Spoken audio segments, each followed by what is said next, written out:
বশির সাহেবের বাবার মৃত্যুর পর বশির সাহেব সংসারের বড় ছেলে, যার কারণে তার সংসারের হাল ধরতে হয়। তার মা, দুই ভাই এবং এক বোনের মুখে হাসি ফোটানোর জন্য সে বিদেশ যায়। বিদেশে কঠিন পরিশ্রম করে, প্রতি মাসে নিজে সামান্য কিছু খরচ করে বাকি টাকা মার কাছে পাঠায়। মা এই কাঁচা টাকা ধরে রাখতে পারে নাই। সে সংসারের যার লাগে 10 টাকা, তার পিছনে 30 টাকা খরচ করছে। আত্মীয় স্বজন দাওয়াত, মায়ের বাপের বাড়ির সমস্ত মানুষ আসতো, যাইতো, খাইতো এবং অত্যন্ত ভোগবিলাসে দিন কাটাইছে সবাই। পরবর্তীতে বশির সাহেব যখন বাংলাদেশে ফেরে, তখন তার সেই সম্পদের কিছুই সে পায় নাই।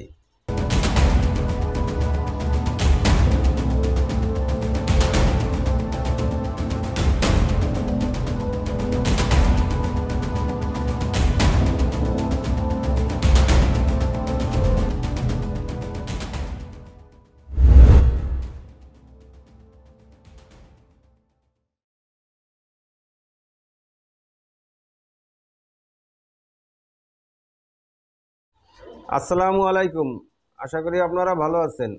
আমরা বশির সাহেব সম্পর্কে বলছিলাম। এই বশির সাহেব ছাত্র জীবনে খুব মেধাবী ছাত্র ছিলেন এবং আমি ওনাকে চিনি। উনি খুব ভালো স্পোর্টসম্যানও ছিলেন। কিন্তু ওনার বাবা হঠাৎ করে মারা যাওয়াতে সংসারের হাল ওনার ধরতে হয়। তো ওনার মা, দুই ভাই এবং এক বোন, এনাদের মুখে হাসি ফোটানোর জন্য উনি বিদেশ যান। বিদেশ যায়, অক্লান্ত পরিশ্রম করতে হয়, 18 ঘন্টা ডিউটি।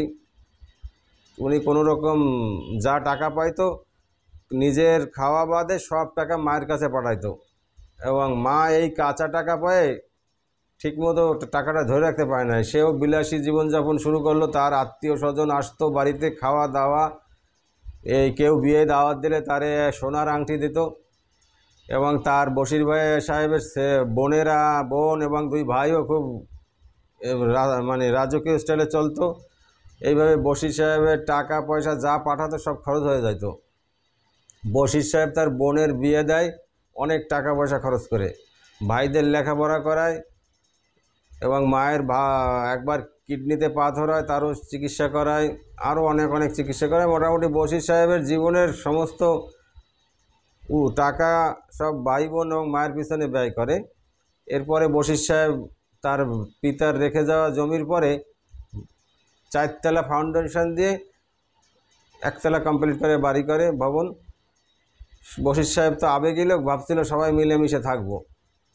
এরপর বশির সাহেব দীর্ঘদিন বিদেশে থাকার পরে এক সময় বশির সাহেব বাড়িতে আসে দেখে তার সেই পাঠানো কোনো টাকাই বর্তমানে নেই, সব উড়িয়ে দিছে। এখন ওই সংসারে অশান্তি শুরু হয়ে গেছে। বশির সাহেব এখন বুড়ো হয়ে গেছে, টাকা পয়সা দিতে পারে না, আর উনি বিয়েও করে নাই এই ভাই বোনদের জন্য।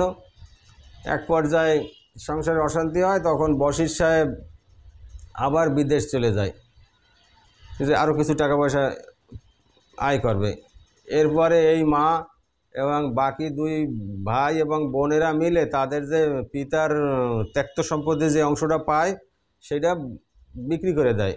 তাতে ওই 4 তলা বশির সাহেবের পয়সায় গড়া 4 তলা ওই মা, বোন এবং দুই ভাইয়ের ভাগে চলে যায়।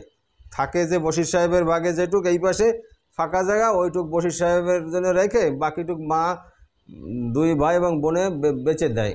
এরপরে বশির সাহেব আসে তো পুরো মানসিকভাবে বিধ্বস্ত হয়ে যায়, হায় কী করলাম। তো এরকম বশির সাহেবের মতো শত শত মানুষ আমি দেখেছি। সংসারের হাল ধরে, কষ্ট করে টাকা পয়সা কামায়, মার কাছে পাঠায়, ভাই বোনেরা উড়াই দেয় টাকা।